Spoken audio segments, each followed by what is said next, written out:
up in detail. And sometimes parking is easier to talk about than trips on the roads.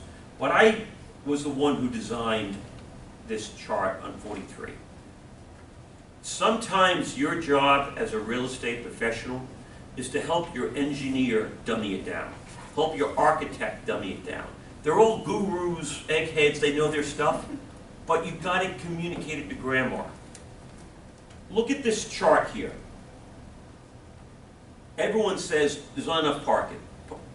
Bad beach parking on the beach.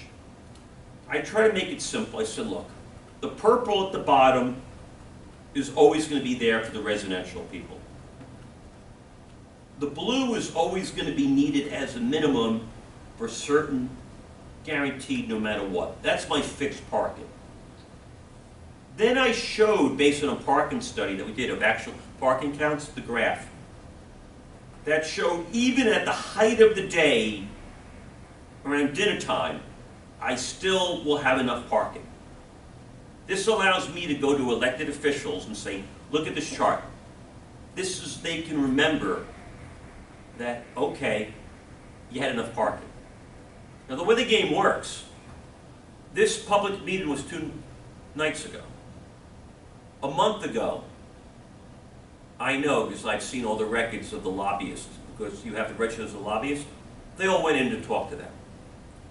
They make sure they counted the vote, to educate them, to go through this type of stuff. You don't want to be throwing a whole bunch of big, important information on an elected official. You want to say, do you see the green? I'm always green at all times. There's no parking issue. Do you understand that? You need to dummy it down. So they can put in the back of their mind, no parking issue. My traffic engineer, who works for the biggest traffic firm in the world, says, wow, this chart makes sense. They were so quick to do their technical stuff that other engineers can read. You got to dummy it down. 44. I care about the sellable square footage, the rentable space. I don't care about the park. Politicians and planners and neighbors do. I was put in a park as a buffer at the very end. Now, this is also a place where we're going to have weddings for our hotel guests and make money at certain times, but I want to show the blow-up of the park. That's 44. Go to 45. This is a very important lesson. None of you are smart enough to understand 300 feet by 100 feet. None, you know what I mean? But all of you, if I said a football field, oh, I get it, right? I dummied it down and I said this park's basically a football field. As opposed to 296.7 feet by 94.12. No. Make it relatable. Oh, this politician, especially Charlotte Rostrom, who hates me, who her claim to fame was, I think she was on a PTA, maybe. Even she can understand green parking works. Hi, Charlotte. And then football field, open park. You know what I mean? Her husband is a lawyer, investment banker, and he can understand numbers. Not everyone can. Dummy it down. You got enough other stuff going on. You want that politician to understand green parking works, football field of space. 46. I was reading today's Wall Street Journal. They expect about $210 million impact this weekend for the Super Bowl. The boat show has a $500 million impact every year. It's a major impact. I show the boats everywhere. 47. I show that even with my new project, I can make the boat show work with the tents and people coming in and out. Because they're not about to approve my project if I'm adverse to the boat show. What was one of the checks very early on? Boat show, more money to the city, and the site plan better work with the neighbors. Keep it simple.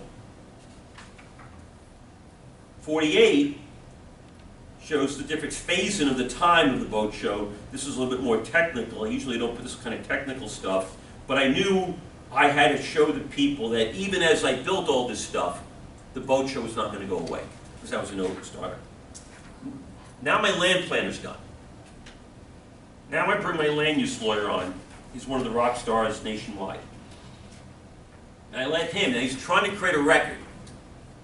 You don't want people, there's a balance. I have done public hearings where I walk in the door, and I bring right next to me my court stenographer. And I say, Mayor, Vice Mayor, hi, I'm Peter, and I'm here tonight with my court stenographer. We're doing a transcript, so we will have the transcript ready to file our appeal first thing come tomorrow. So they know, if you F with me, I'm ready to sue. Sometimes you take that approach. You need to when they've already said to you, go away, go back to New York. We don't want your type here. And they've been very clear. Other times, you don't want to lead with that, but again, on appeal, because you don't know how it's going to shake out, you want to make sure you have a record. So the purpose for the next stuff is to check the box that we've legally met the thing.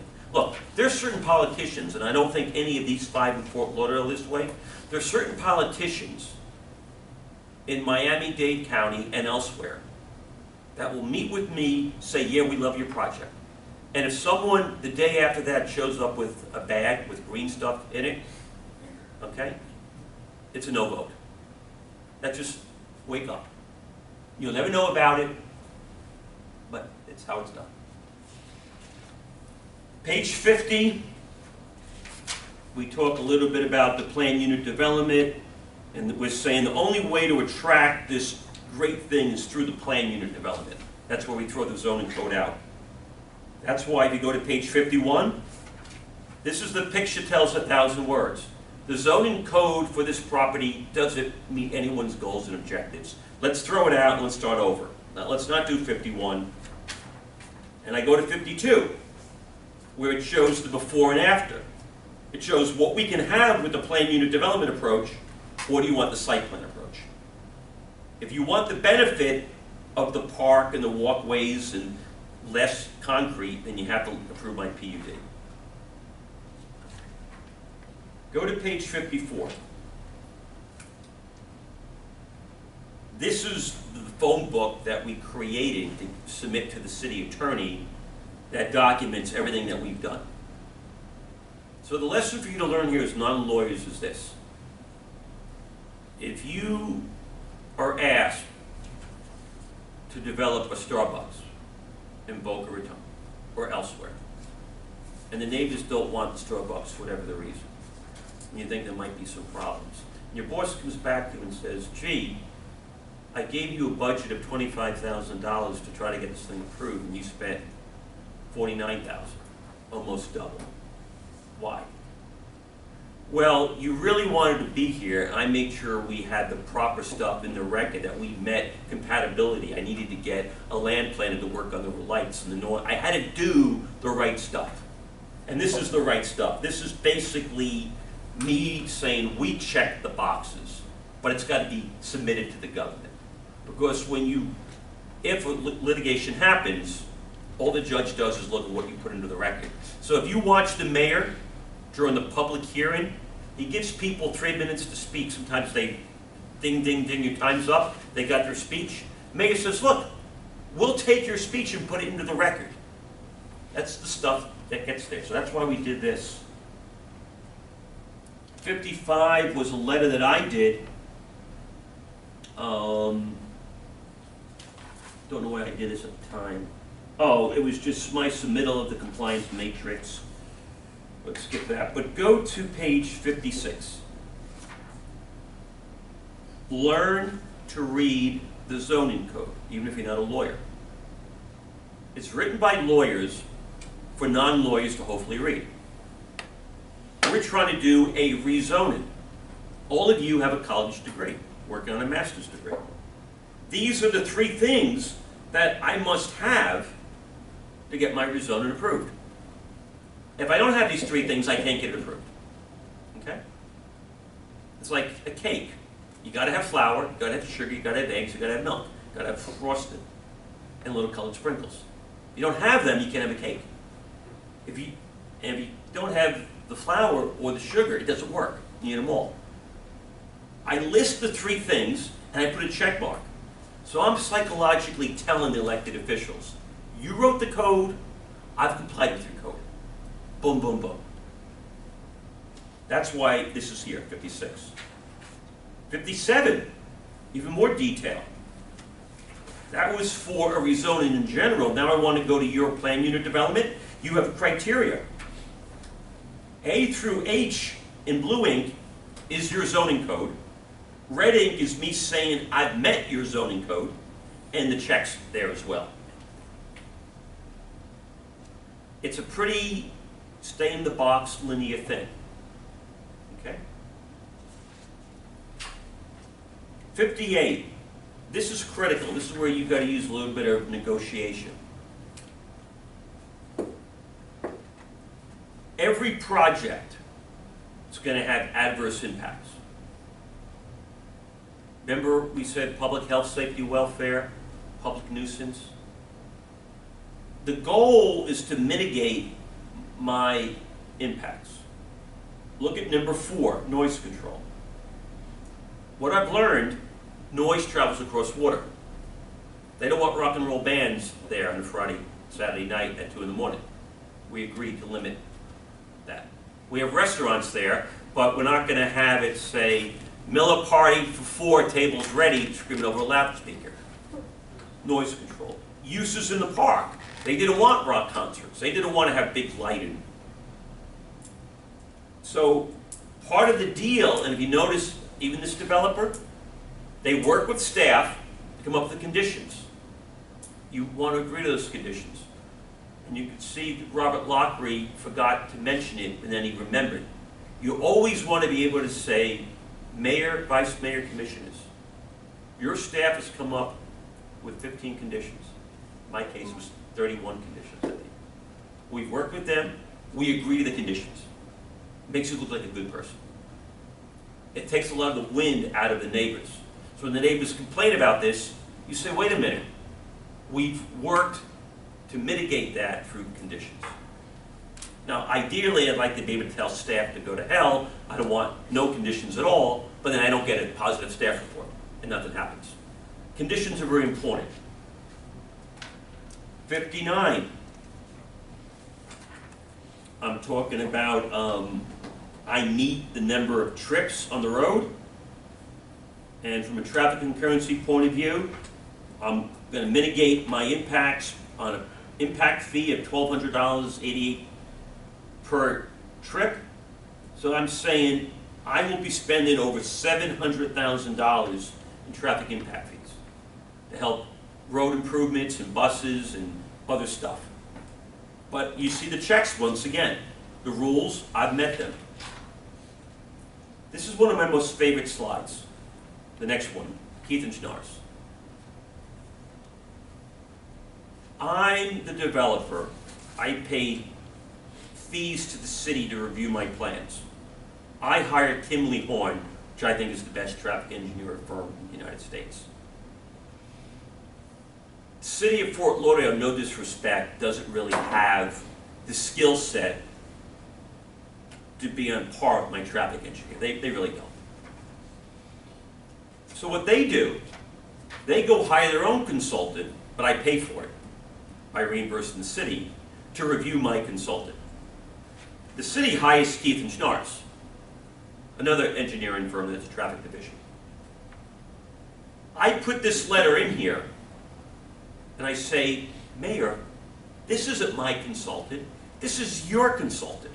And your consultant said, it is our opinion that the applicant has satisfactorily addressed the issues and the code requirements regarding the parking reduction request. The code said I needed to have, let's say, 2,000 parking spots. I only want to have 1,400. Big reduction. But at $25,000 a spot, I'm willing to do what it takes to get that reduction. But this allows to give everyone political cover. The goal is to give the politicians political cover. So when people say, how can you approve a parking reduction? There'll be cars on the ocean and intracoastal and everywhere. Anyone able to come to a halt? No. We've studied it, and it works. Okay. I go on to page 61. We lease the land from the city, and I highlight something in the lease that says I can do what I want as long as it's not unreasonable. They got to support me. And then 62. I go back to where I started. I close the loop. Mayor, you're the one who said a year before this public meeting 3 things. Tonight we've shown you we've done the 3 things. Check, check, check.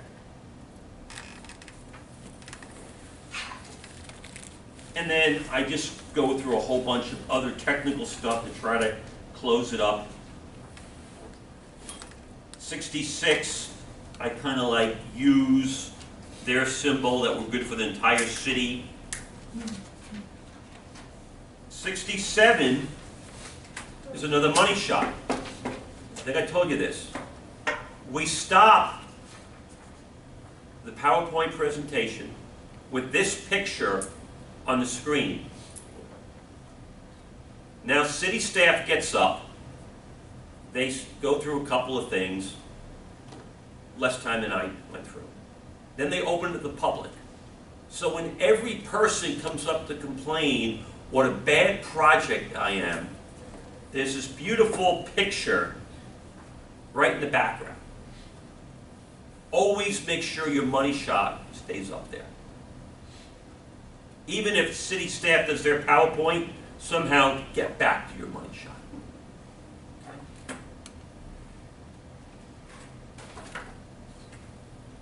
So the goal is to get the 3. Now, I've been through here what I did 5 years ago to get the project approved for 27 stories. If time's limited, at the very least, watch Robert Lockree's presentation. See what he did. Because, you want to know something? You don't need to be a lawyer or a land planner to make a presentation. If you're going to build a Starbucks in Boca Raton, and you're the executive vice president for the region that deals with this, and it's not a big deal, you might be the person who goes up there and does it. Sometimes politicians want to see a human being, okay, not just the consultants. So my point of it is, you don't know what you're going to do in your career. You don't know what type of real estate you may or may not be involved with. But I'd be very surprised if you don't somehow do a presentation to the public, to neighbors, to investors, to someone in your career. And you've got to feel very, very comfortable speaking. Less is more.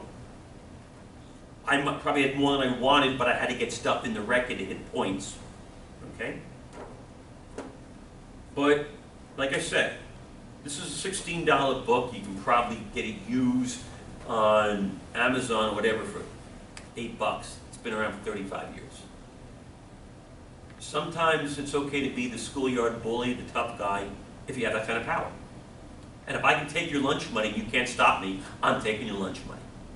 But sometimes I don't want to take the risk of getting called down to the principal. Therefore, I'll negotiate with you. You know? And every situation is different. The way I approach to win the 27 stories is different how this guy is trying to get to 39. Now, you're supposed to, in 2 weeks, do your PowerPoint presentation. To be honest with you, I inherited this syllabus, I changed certain things around. You were supposed to do a term paper. I said, you don't want to write it and I don't want to read it. So I took that out.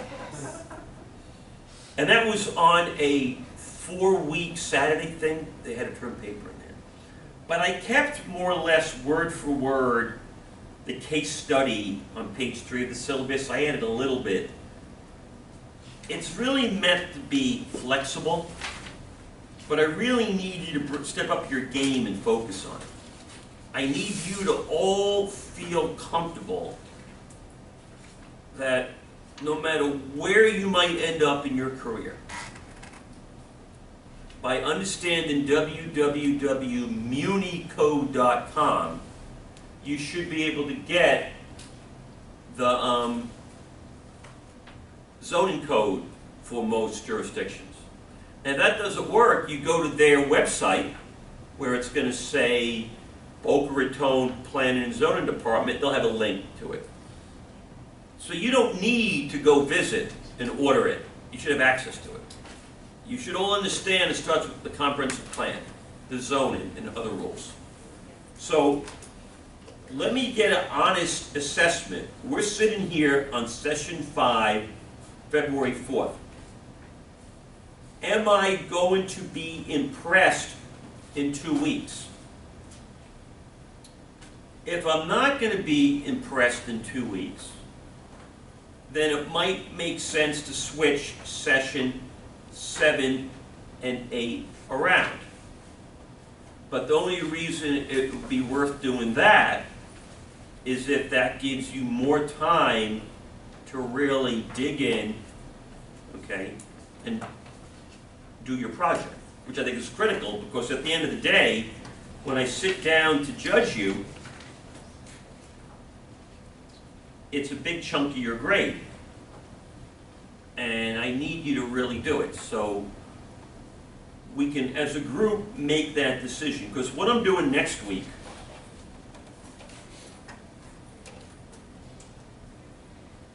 I need to hit a little bit of environmental stuff with you, because you need to know some basics.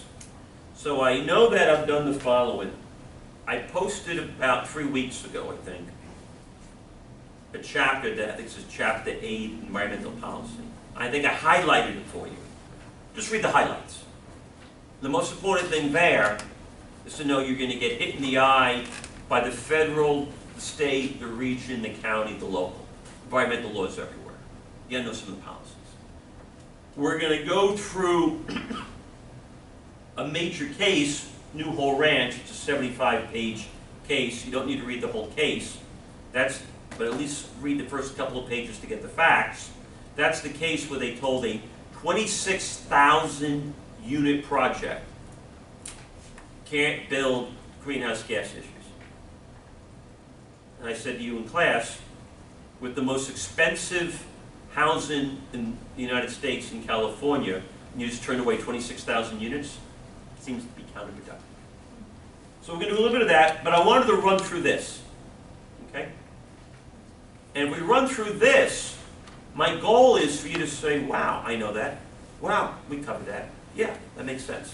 So this almost becomes a review. So what I'm trying to say is, by going through this textbook next week, and by me giving you, did you realize I sent you something? I took the 130 down to 50. Okay, so you can at least see what I think are the most important. And then I gave you 5 new questions. So the point of it is, at this point, we can finish up all the textbook technical stuff and then give you an additional week to do the project, if that's going to produce a better project. Because when I sit there in judgment of you, you want me to say, wow, that looks pretty good. You know? But more important than me sitting in judgment of you is that you, as a professional, because think about this. Let me tell you the one problem with this degree. You pay money for this degree. You have this degree. You're going to get a job, hopefully, because of this degree, or a better job because of this degree. And there's going to be expectations on you. It's not going to be, oh, we're going to groom you. It's, oh, good, you're the rock star, go do. So you need to go do. You know? Unlike when I went to law schools taught you how to think like a lawyer, and then the law school and the law firms would groom you. No, they wanted you to hit the ground running. So if you get a better job or a new job because of this degree, you should be able to say, raise your hand, I'll handle the due diligence. You want to handle the pro forma, great. You want to handle the market study, great. You want me to do I'll do any of them. You want me to do the land use investigation, fine. And when you leave here, if I was to hire someone with the MS in real estate development, I would assume you could do the pro forma, the market study, and the land use due diligence. It's kind of like you need food, water, and oxygen, not two of the three. So my point is, you got to really feel comfortable with this government stuff. You got to be able to dig into it.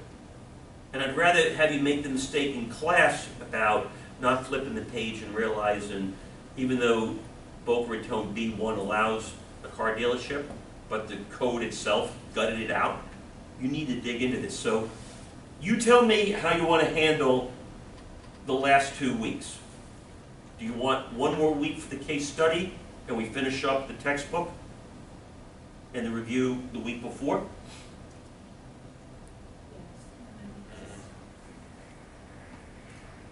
But I still think it's best to let you have the take-home exam over that weekend. Now notice your copy has the word practice there. So it doesn't mean that you're going to get exact. But if you feel you can do this practice exam, you're in pretty good shape. And the way I look at it like this, since this is football weekend, right? On some levels, questions 1 through 50 are preseason. What really matters is, can you do 51 through 55? And it's more or less the same flavor with slight nuances on each of them. Your job is to spot the issues. You asked a very important question, and it applies to everything. Your question was, well, how do you know where these neighbors are? It's your job to go find them. It's your job, if you become the project manager responsible for that asset, to deal with every aspect of it. You know? The guys I deal with at Blackstone, in their little silo up there, they are responsible for 110% of everything that relates to and could go wrong on that property. And it's their job to make sure nothing goes wrong. And when it does, their job is to make sure they have a team in place to fix it. And no one above them is telling them, well, this is how you go do it. You gotta go figure it out. So, you should be hopefully saying, wow, 51, 52, 53, 54, 55. I can do this. Because you want to know what? 10 months from now, hopefully you are doing this. I try to make this as real world as it comes. The only difference on 51 through 55 today in the real world, you would have a team approach. You'd be getting your land planner, your landscape architect, your civil engineer, your traffic engineer together to go do a project. You'd be getting other consultants and lobbyists together to do the project. And you'd be talking to neighbors and be talking to elected officials. I don't need you to fly to Chapel Hill, North Carolina, and go talk to the planning department. Nor do I need you to go to Boynton Beach. Question 55, which deals with Boca Raton and Boynton Beach, you should be able to do from your living room, right? What's the magic? www.munico.com. And if it ain't there because they don't subscribe to it, then go to that city's website. They don't hide the ball. Okay? So what we're going to do then, next week, Session 6 is basically the environmental from Session 5, together with an entire review of this book. Now let's be realistic. If you've not read this book yet, and you just don't have the time to read this book, even though this book somewhat reads like a novel, the way I plan on going through this book next week is highlighting certain things that I highlighted. So one of my suggestions would be, if you used a yellow marker, that's great, then maybe bring a red pen or a black pen so you can just then highlight what I do. If you haven't even opened the book yet, that doesn't matter what you bring. But if you try to read it quickly, a lot of it you can see, you know. But if you really say, like, I don't have time, I'm just dying here, at least read each of the bold subheadings of the chapters and ask yourself the question, am I completely clueless? Or, wow, you know, we covered that, and we will cover it. So that's what we're going to do next week. Then, 2 weeks from tonight, we will do the final wrap-up to get ready for your final exam. If you've had some time to go through 51 through 55, that'd be great. I would love one of you to say, well, I'm making this up, so don't write notes. I went to Boynton Beach, and I'm indecisive whether it's RM 30 or RM 40. Well, that'd be good if you get to that point. Then I would ask you, well, what do you want to do? Now, remember this. Going for the Triple Grand Slam might make you a lot more money, but what else happens? Who else comes out to the public hearings to object? Neighbors. Everything's a balance, you know? So you might say, hey, a good double is good.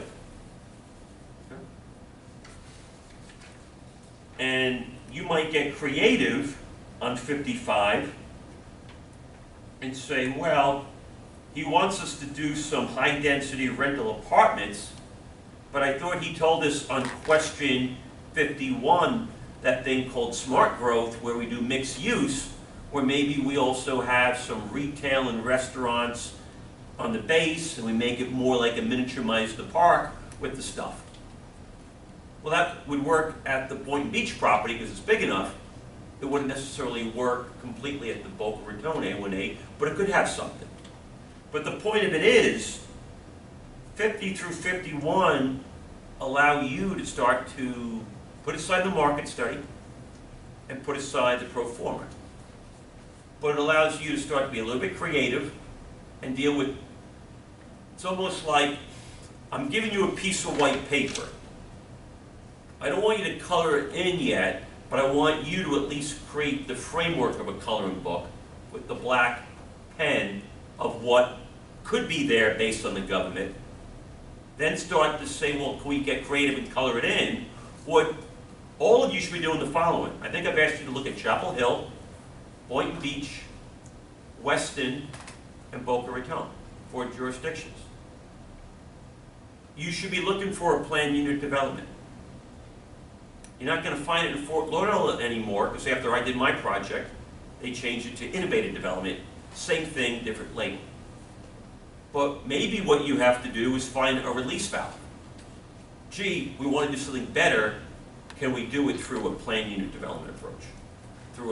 I don't want to say the word variance, because that's a technical term. Remember, you need a hardship for a variance. That's to get relief from the code, but it's to try to go around it. But in my opinion, if you do 51 through 55, and you ask yourself, where were you 5 weeks ago with your skill set? Where are you now? Then I think I have gotten you where you need to be. Now let's talk about 1 through 50. There's people who went to law school who got an A in land use law. And 25 years later, they have no idea about Loretto, Lucas, Penn Central, Nolan, Dolan, Coons, unless they practice this kind of work. So I don't need you to remember the names, but I remember you need to start to be able to put in the back of your mind a framework. Gee, that doesn't seem right. Remember Mr. Kuntz with the property in Orlando? You mean you want to take 11, I have 14 acres. You want to take 12, I'm sorry, I have 14 acres. You're going to let me develop 1, and you're going to take 13. Or if I have my 14, if I want to develop 3, you're going to take 11, and I got to do something down the road 2 miles away in addition. That ain't right. Right? You need to start saying, that doesn't feel right. And then you go talk to your general counsel or your outside attorney. So 1 through 50 is to at least get you to know some of the framework. Okay? And on some levels, 1 through 50, you either need to know the exact thing, like perfect example, 34 as of right, 35 conditional use or special exception. You should not work for a real estate company if you don't know what that means right off the top of your head. Okay? As of right means we can do it. We move right forward to get a building permit. Conditional use, we have to go through a public hearing process.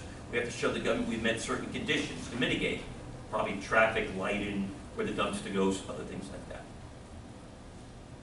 Because you will probably be talking to people who know the concept. We do it as of right, or do we have to go through a long hearing process? We're going to wrap up soon, but you need to realize something. Most real estate business people don't like what I do.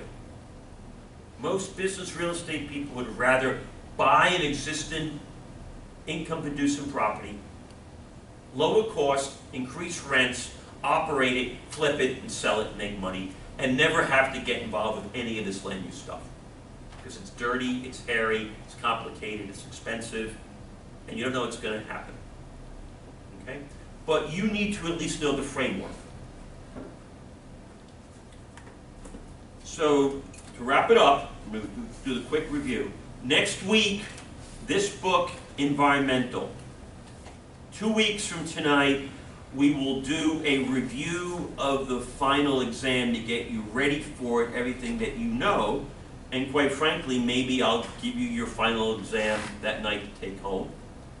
Or maybe I'll do it the following week. Then it will be week 8, the last week. On the 25th, you'll do your presentation.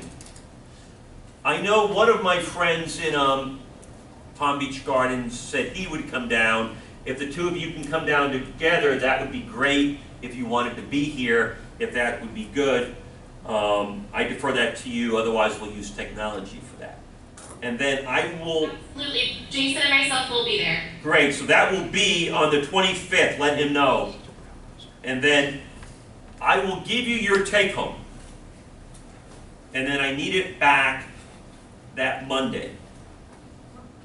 Monday, the February 29th. So you get it basically the last Thursday.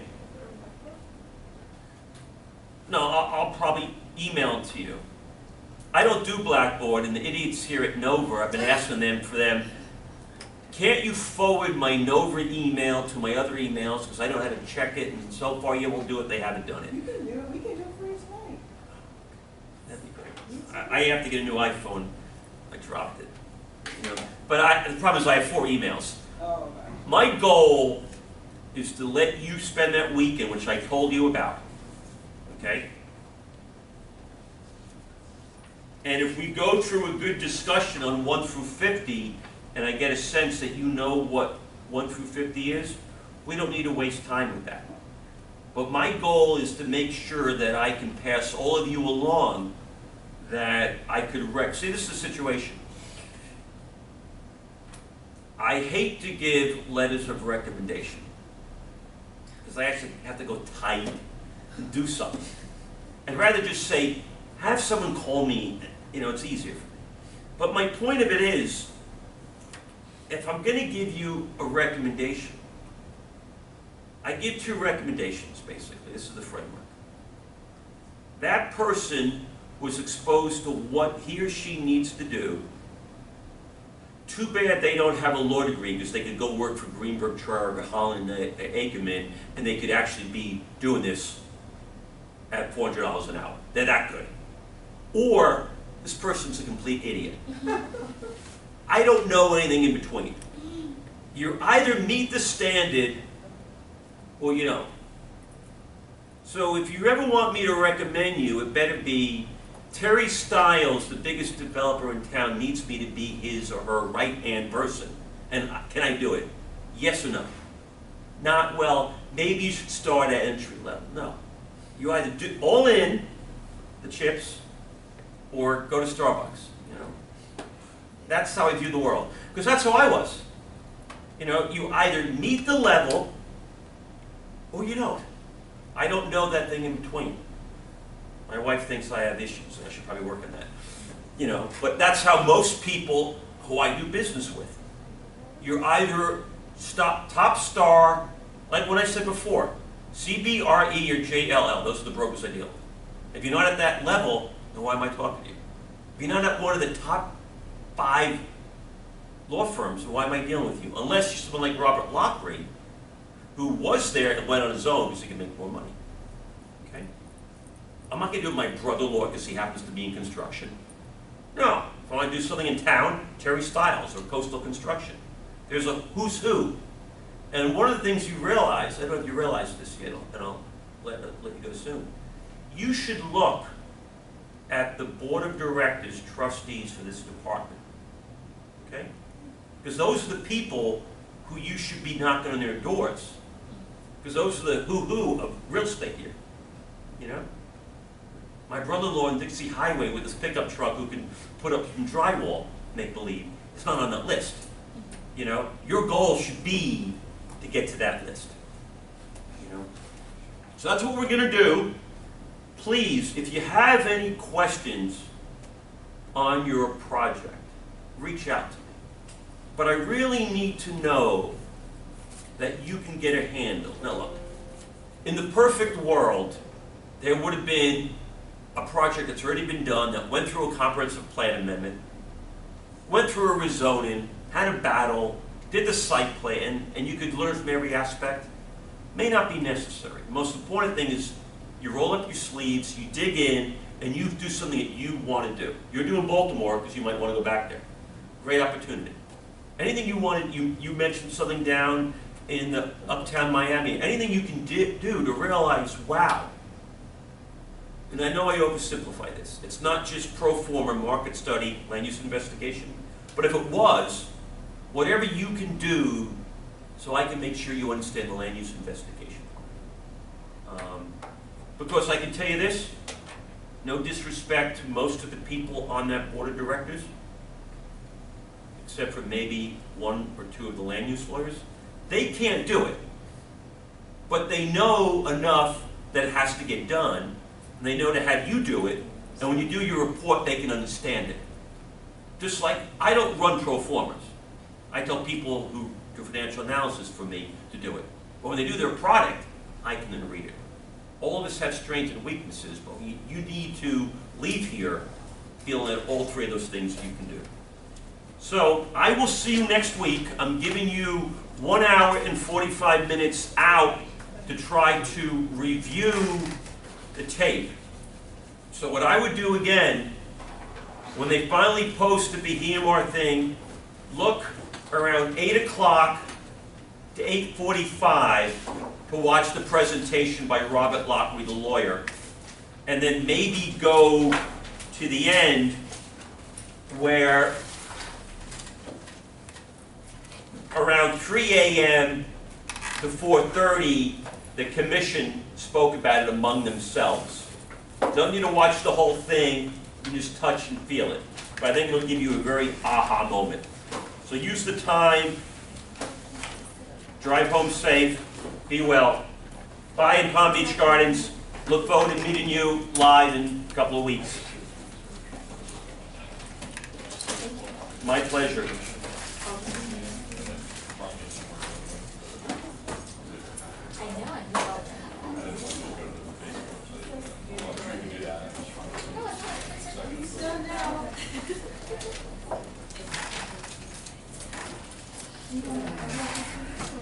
What's that? Oh.